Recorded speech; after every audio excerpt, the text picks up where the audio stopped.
নমস্কাৰ। মই এটি কবিতা আবৃত্তি কৰিবলৈ লৈছোঁ। কবিতাটি বিয়োগাত্মকভাৱে গ্ৰহণ নকৰিবৰ বাবে সকলোকে অনুৰোধ জনাইছোঁ। কবিতাৰ শিৰোনাম চাদৰ মেখেলা নিপিন্ধিলে বেয়া নাপাব।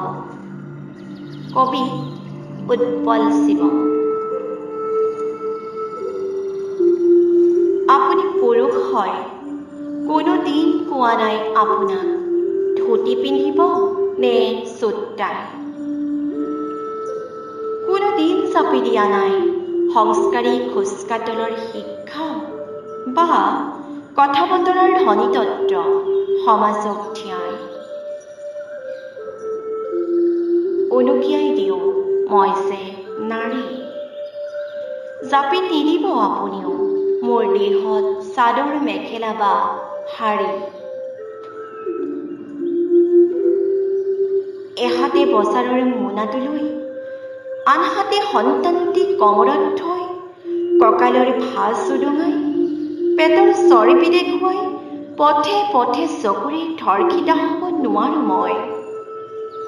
অথবা কম্পিউটাৰৰ কীবৰ্ডত দুই হাত বোলাই থাকোঁতে সহকৰ্মী পুৰুষৰ লোলুপ চকু উন্মুক্ত পিঠিত মোৰ বাৰে বাৰে থমকি ৰয়। কৰ্তব্য সামৰিম নে দেহাটো আৱৰিম,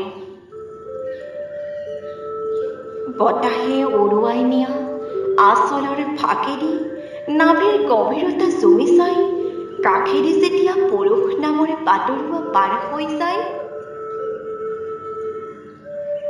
শাৰী মানেই যদি শালীনতা, চাদৰ মেখেলা মানেই যদি বদন্যতা, ক্ষমা কৰিব মোক, মই মানিব নোৱাৰিম তথাকথিত নিয়মবোৰ কেতিয়াবা। কুৰ্তি, চুইদাৰ অথবা পটলুন বা অপ্তা টাইম আইবা হৰফেৰে লিখি থোৱা সৰু চোলাটো যি ইচ্ছা মই তাকেই পিন্ধিম। দেহা ঢাক খোৱাটোহে মোৰ মতে শালীনতা।